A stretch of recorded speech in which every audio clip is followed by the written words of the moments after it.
Hi, this is Santosh. Welcome to Abaca Academy. Today I am going to teach you Class 10 CBSE Social Science textbook, second chapter, Nationalism in Europe, like a movie style explanation. Just imagine you are living in India 100 years ago.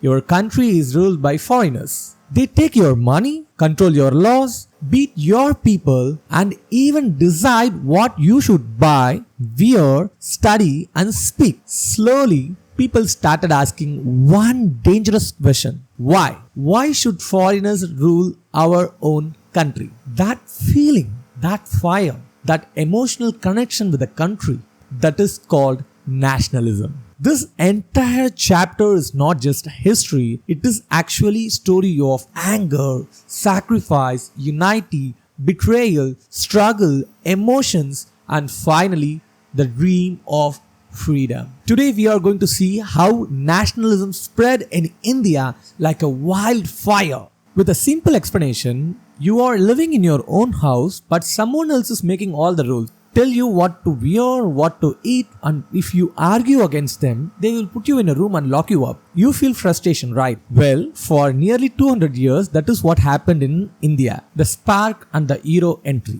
Our story really kicks off during the First World War.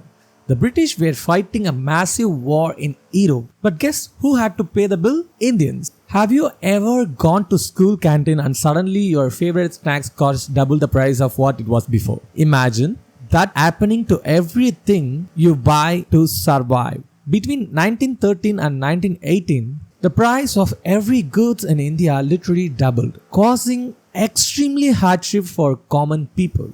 The British raised taxes, introduced an income tax, and even forced village boys into the army against their will, a process called forced recruitment. People were extremely angry. The stage was set, they need a hero.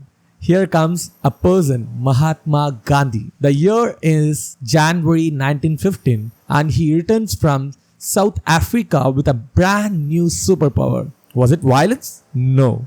It was a brilliant concept called Satyagraha. Just think of it like this. If a bully is hitting you, hitting them back just start a big fight, right? But Satyagraha says if your cause is true and you are fighting injustice, you don't need physical force, you fight with truth and non-violence until the bully own conscience is feeling guilty. And guess what? It worked.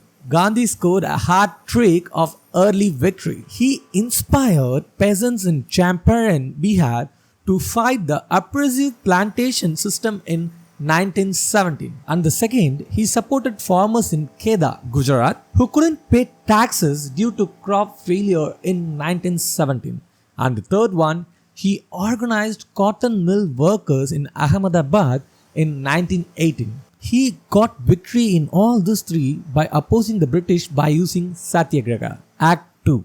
The darkest day. The British were terrified of this growing unity. So in 1919, they hurriedly passed the Rowlatt Act. This was an evil, unfair law. It gave them the enormous power to throw any political leader into jail for whole years without any trial. Not for a single year, they can put any person into the jail for 2 years without any trial. When people peacefully protested this, it led to the darkest day in our history. April 13, 1919, Jallianwala Bagh massacre. Innocent village had gathered in an enclosed ground to attend the annual Baishakhi fair. A British General Dyer entered the area, blocked the only exit point, and ordered his troop to open fire on the unaware crowd. Hundreds died. He later said he wanted to create a feeling of terror in the minds of Indians. The nation was in absolute shock. The greatest refusal, non-cooperation movement. Gandhi realized we need to fight back, but on our terms. In his famous 1909 book Hind Swaraj, he wrote a mind-blowing line. He said the British are only ruling us because we are cooperating with them.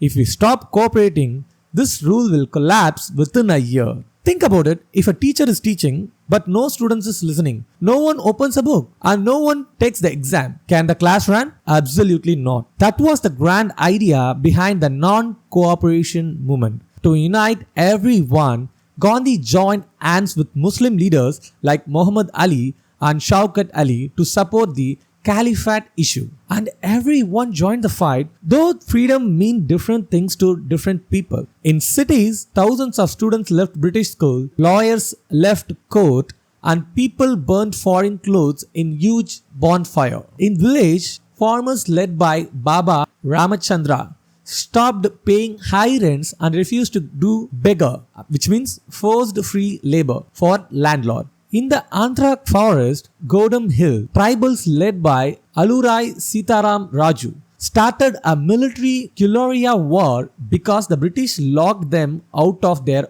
own forest. In the Assam plantation, tea workers literally defined authority and tried to walk back home to freedom, though they were caught and beaten. For this, as a climax, the Salt March. In February 1922, a peaceful protest in Chauri Chaura turned into a violent clash with the police.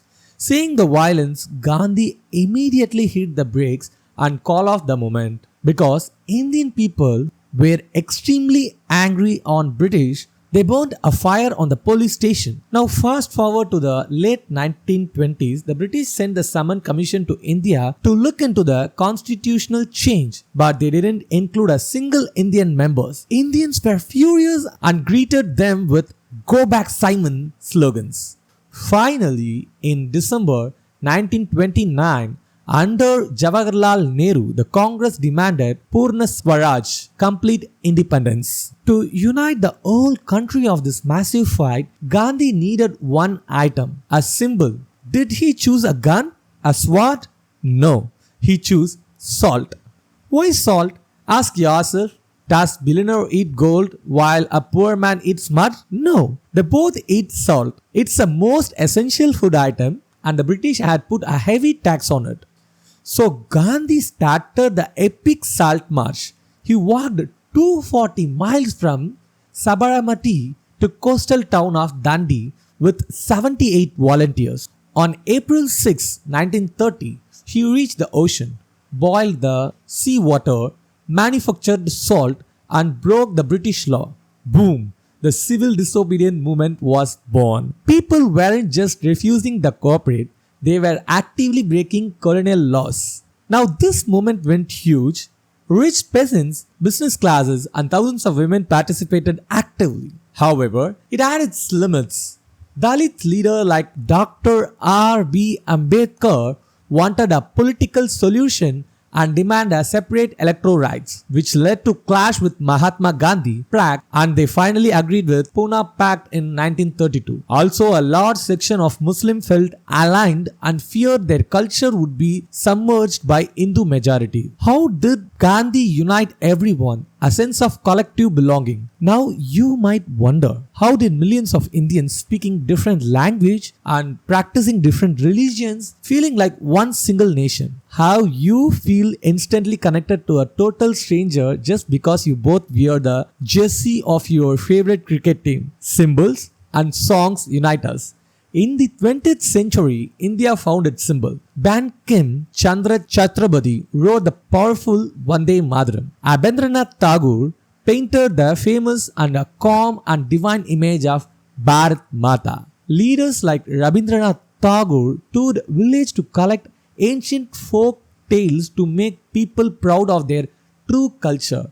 And Gandhi designed the Swaraj flag, a tricolor flag with a spinning wheel in the center representing self-help. By reinterpreting our glory past, by singing the same song, and by fighting together in the massive movement, we become one Indian. And that, my friend, is the entire nationalism in India chapter. Important points to remember for the exam. Satyagraha is equal to truth plus non-violence. Rowlatt Act is a repressive law. Jallianwala, it's a turning point. Non-cooperation is a boycott. Civil disobedience, it's a break law. Salt March, it's a symbolic protest. Purna Swaraj, it's a complete independence. Purna Pact, it's a reserved seat for Dalits. British had guns, but Indians had unity, sacrifice, truth and courage. And finally, that became stronger than the empire itself. Thanks for watching this video. Have a nice day.